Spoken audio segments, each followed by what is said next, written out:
Ya, isu atau apa barangkali temenanan, mohon dibatalkan. Katanya untuk mendukung MBG makan bergizi gratis akan diambilkan dari dana zakat Basnas. Dan diambilkan katanya dari wakaf tunai apa kami kurang tahu. Mohon itu enggak bisa. Zakat itu ada pembentukannya untuk para asnaf 8 atau mustahik yang mereka itu muslim bukan non-muslim. Muslim pun yang fakir miskin atau yang punya utang atau musafir enggak punya bekal untuk pulang atau mu'allaf kayak begitu.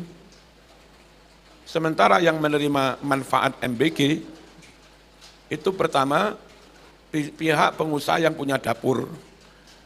Katanya ambil laba sekitar 33%. 15.000 yang 5.000 untuk biaya operasional.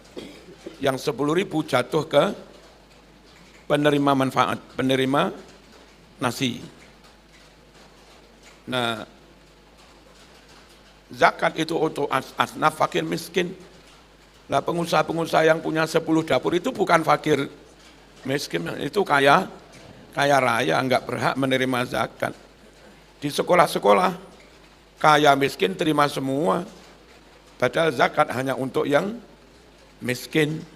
Ya, lalu di sekolah muslim non-muslim terima semua, MBG itu. Zakat enggak boleh untuk non-muslim. Mohon Pak Menteri, mohon. Ya, jangan diteruskan menyalahi kaidah syariat. Paham nggih? Terus kepada pemerintah, kami juga mohon dipertimbangkan yang bijaksana. Puasa itu kalau bisa kebutuhan sebulan berapa sih? Transfer. Perkara yang kadung punya dapur, terus mereka kelimpungan lah, aku lek rugi kadung gawe dapur. Gak masak sak bulan. Udah itu petung buri. Tapi mohon kemaslahatan umat, kemaslahatan publik, rakyat banyak didahulukan. Anak SMP, SD, tentu kita ingin mereka puasa, kecuali yang non-muslim. Nah, satu dapur mengcover 3.000 porsi, itu enggak mungkin masaknya subuh. Masaknya mesti sejak malam, Mas, wong 3.000 porsi. Sementara bagi yang enggak puasa, jam 11-12 langsung dimakan. Mungkin masih lumayan lah lauknya, sambal gorengnya, mie-nya, nasinya. Tapi bagi yang puasa, bawa pulang dimakan maghrib. Masaknya sejak jam tengah malam. Apa masih baik nasi itu? Halo, apa masih sehat? Mohon dipikir. Dan jangan dipaksa makan di siang hari. Itu membatalkan puasa. Kami dalam Islam ada kaidah, ulil amri wajib ditaati, kecuali kalau maksiat yang enggak wajib ditaati. La ta'ata li makhluqin fi maksiatil khaliq. Terus kami usul Pak Pemerintah, karena itu dananya ratusan triliun setahun, dan kami khawatir kami enggak tahu, kami buta terhadap anggaran negara. Kami khawatir jangan-jangan dengan cara menaikkan pajak, jangan-jangan dengan cara mengurangi alokasi dana pendidikan nasional, jangan-jangan diambilkan dari apa yang untuk sakit itu, BPJS, terus berdampak sekitar 11 juta apa berapa kayak enggak mau. Akhirnya mereka kesulitan akses dana BPJS. Itu loh. Dana yang sifatnya subsidi, kedaruratan, itu tidak boleh mensubsidi A, ngepuk sisi yang lain. Itu namanya gali lubang, tutup lubang.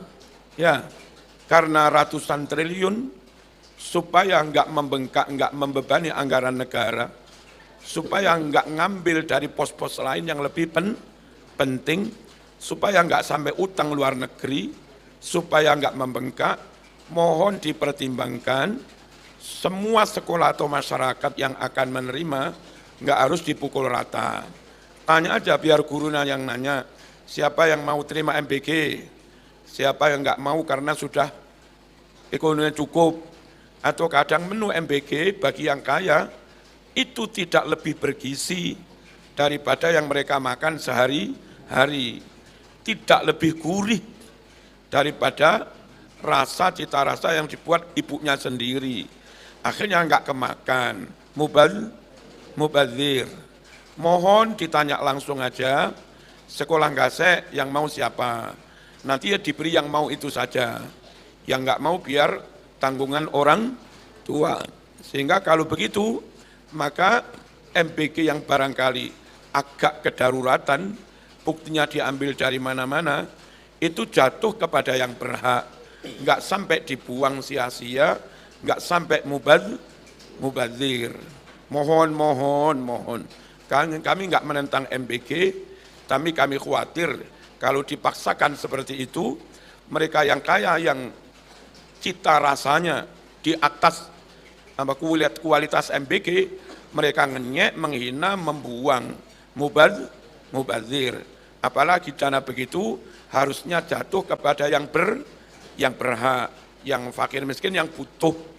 Saya yakin kalau didata ulang hanya untuk yang butuh tidak harus ratusan triliun. Akan mengurangi sebanyak-banyaknya sehingga tidak sampai mengganggu anggaran Diknas, enggak mengganggu anggaran BPJS, enggak mengganggu Basnas karena masing-masing punya pos sendiri.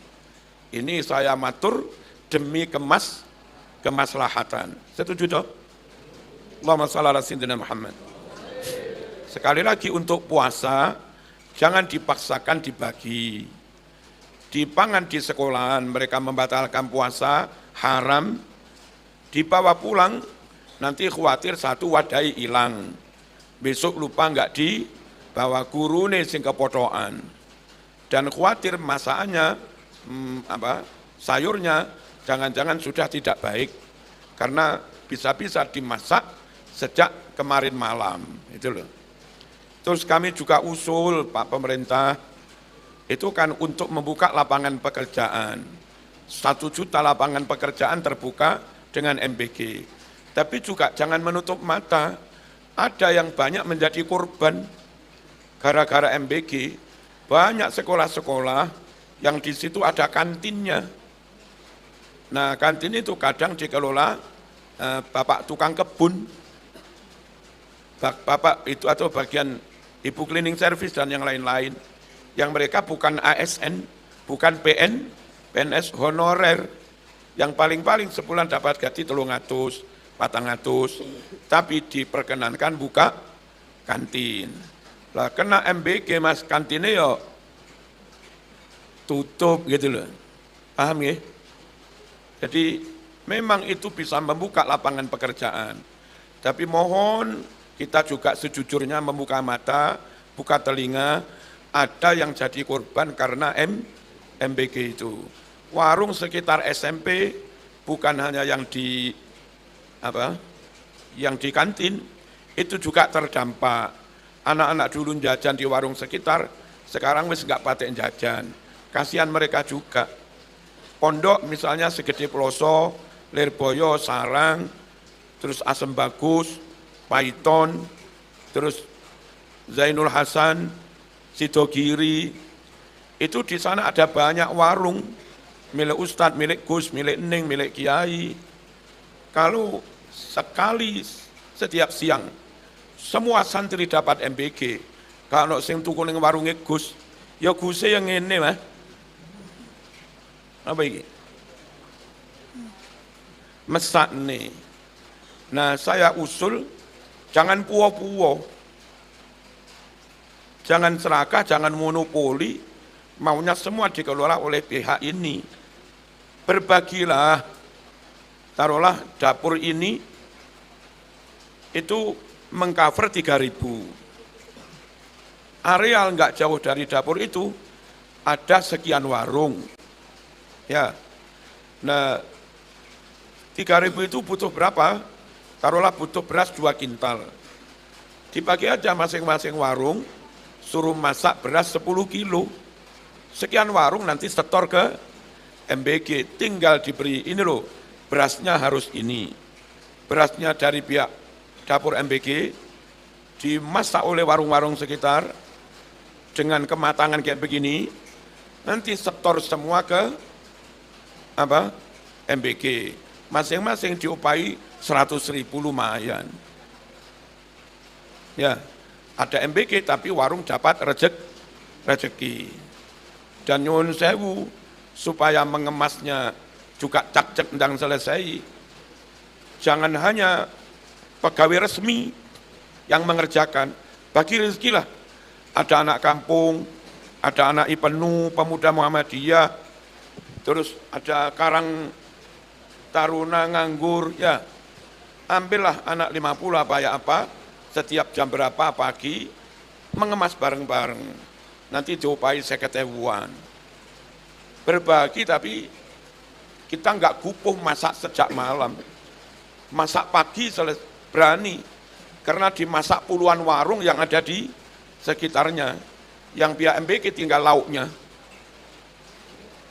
Nanti taruhlah mulai baksa subuh masak, jam 8 mateng semua, dikeroyok 50 Karang Taruna di kampung itu, sejam selesai.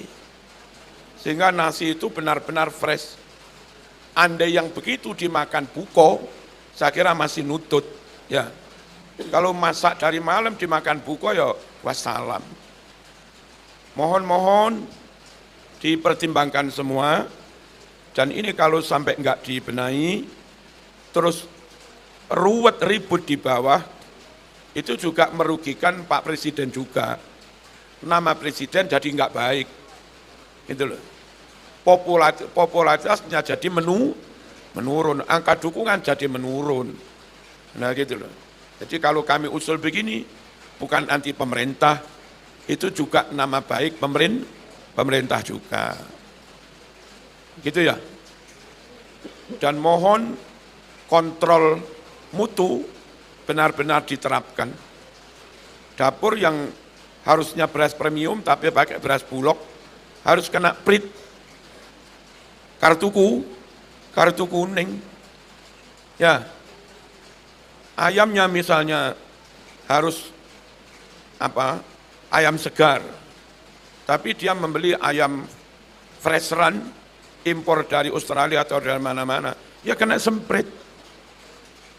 Harusnya begitu. Kalau enggak, nanti terulang lagi ratusan keracunan digoreng di medsos, juga mempengaruhi dan bisa menjatuhkan nama presiden. Niki Pak Pemerintah, dalam marzuki derek-derek matur, saya enggak menentang, tapi ingin yang enggak beres itu dibenahi, supaya maslahat untuk rakyat, maslahat untuk anggaran negara, enggak membengkak, enggak nambah hutang, dan maslahat untuk presiden juga.